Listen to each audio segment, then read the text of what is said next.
Cameraman రమేష్తో Nagendra Reddy, Prime 9 News, Anantapur. Right, ఇప్పుడు మరో న్యూస్ లెన్స్ చూస్తున్నాం. ప్రకాశం జిల్లాను ఫ్లోరైడ్ సమస్య వెంటాడుతోంది. ఉమ్మడి జిల్లా వ్యాప్తంగా ఫ్లోరైడ్ బాధితులు అధికంగా ఉన్నారు. బ్రిటిష్ కాలం నుంచి నేటి వరకు జిల్లాలో ఫ్లోరైడ్ సమస్య అధికంగా ఉంటుంది. జిల్లా వ్యాప్తంగా 46 మండలాల్లో ఫ్లోరైడ్ బాధితులు ఎక్కువగా ఉన్నారు. జిల్లాలో బాధితులకు సరైన వైద్య సదుపాయాలు లేక తీవ్ర ఇబ్బందులు పడుతున్నారు.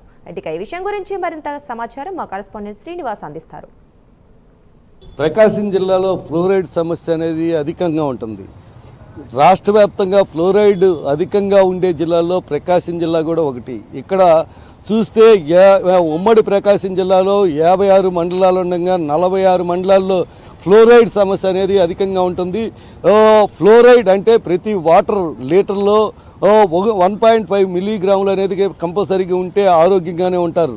ప్రతి ఒక్కళ్ళు ఫ్లోరైడ్ తీసుకుని జరుగుతుంది. కానీ ఇక్కడ ప్రకాశం జిల్లాలో మాత్రం 1.5 నుండి 10 మిల్లీగ్రాముల వరకు భూగర్భ జలాలు అనేది ఫ్లోరైడ్ తోటే నిండి ఉంది. ఇక్కడ చూస్తే ఫ్లోరైడ్ బాధితులు అనే వాళ్ళు కూడా అధికంగానే ఉంటారు. లివర్లు, కిడ్నీలు ఇలా చెడిపోవటం. కానీ ఇక్కడ వైద్యం మాత్రం సరైన వైద్యం అనేది అందరి పరిస్థితి.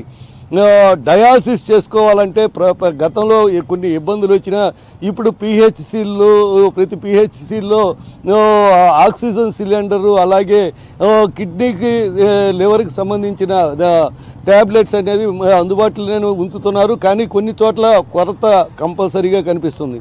కానీ ఇండోస్కోపీ మిషన్ యంత్రం అనేది కొన్ని చోట్ల అసలు పని చేయని పరిస్థితి. పేరుకేమో పెద్ద హాస్పిటల్గానే ఉంటుంది రిమ్స్. కానీ ఇక్కడికి వస్తే ఇండోస్కోపీ కానీ ఇలాంటి వైద్యం అనేది అందే పరిస్థితి లేదు. ఇక్కడ ఇప్పటికే ఇక్కడికి అనేక మంది డయాలసిస్ పేషెంట్లు వచ్చి కూడా ప్రైవేట్ హాస్పిటల్కి వెళ్ళాల్సిన పరిస్థితి కూడా ఏర్పడింది. ఇక్కడ చూస్తే మనం అసలు మామూలుగా ప్రకాశం జిల్లాలో ఉండే ఫ్లోరిన్ వాటర్ 3 రకాలుగా ఉంటుంది. స్కెల్టల్ అని ఉంటుంది. కనిగిరి ఆ ప్రాంతంలో స్కెల్టల్ అనే ఫ్లోరైడ్ ఉంటుంది. ఇక్కడ వచ్చే వాళ్ళకి ఎన్నుపూస వంగిపోవటం, అలాగే ఎముకలు బలహీనపడటం, ఎముకలు అనేది బలహీనపడటం, అలాగే అనేక విధంగా ఇబ్బందులు అనేది అక్కడ రావడం జరిగింది. నాన్ స్కెల్టన్ అంటే దీంట్లో నాన్ స్కెల్టన్ ఫ్లోరైడ్ అంటే కడుపులో మంటలు రావటం, గ్యాస్ట్రిక్ ట్రబుల్ రావటం, అలాగే నరాల వీక్నెస్ రావటం ఇలాంటివి జరుగుతుంటాయి. అలాగే డెంటిల్ అంటే ప్రకాశం జిల్లా పశ్చిమ ప్రాంతమైన గిద్దలూరు, ఖమ్మం, పొదిలి పరిసర ప్రాంతాల్లో అది తగులుతుంది. దానికి పళ్ళకి గారె పట్టడం, గుగ్గిరి పళ్ళు రావటం, పళ్ళు విరిగిపోవటం ఇలాంటి ఎఫెక్ట్ అనేది ఉంటుంది. ఇలాంటి పరిస్థితుల్లో ప్రకాశం జిల్లా వ్యాప్తంగా ఫ్లోరైడ్ సమస్యకు సంబంధించి కిడ్నీ బాధితులు అధికంగా ఉన్నప్పటికీ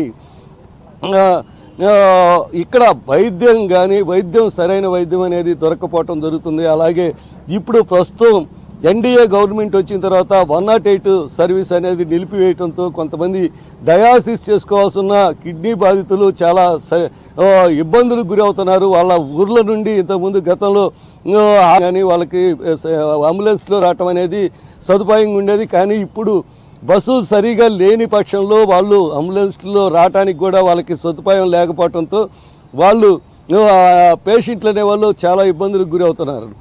ఇక్కడ నెఫ్రాలజీ వైద్యులు ఇక్కడ 3 ఉండాల్సింది. ఒంగోలు రిమ్స్కి సంబంధించి 3 ఉండాల్సి ఉంటే దానికి ఇప్పటికీ ఒక్కరిని మాత్రమే ఉంచడం జరిగింది. ఆ ఒక్కరికి పని ఒత్తిడి అనేది అధికంగా ఉండటం, ఆయన సరిగా చేయలేని పరిస్థితి ఉంటుంది. అంటే రోగానికి సంబంధించి పేరుకేమో పెద్ద హాస్పిటలే కానీ ఇక్కడ వసతుల్లో కొన్ని డొల్లతనం అనేది పక్కాగా కనిపిస్తుంది.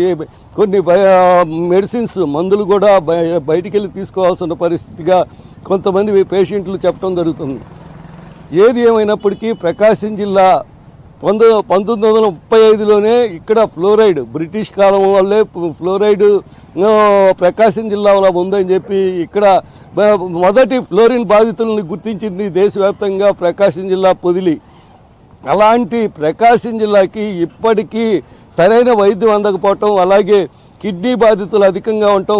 కిడ్నీ బాధితులు అంటే ఒక ఫ్లోరైడ్ వైద్యులే వస్తుందని అనేది కాదు, కానీ ఇక్కడ మాత్రం అధికంగా కిడ్నీ బాధితులు ఉన్నారు. వీళ్ళకి వైద్యం అందే పరిస్థితి అనేది కొంత మెరుగ్గా అందియాల్సిన బాధ్యత అనేది ప్రభుత్వానికి ఉంది. కెమెరామెన్ అనిల్తో శ్రీనివాస్, ప్రైమ్ 9 న్యూస్, ప్రకాశం జిల్లా. ఇక కాంగ్రెస్ ప్రభుత్వంపై మాజీ మంత్రి కేటీఆర్ సంచలన వ్యాఖ్యలు చేశారు. కాంగ్రెస్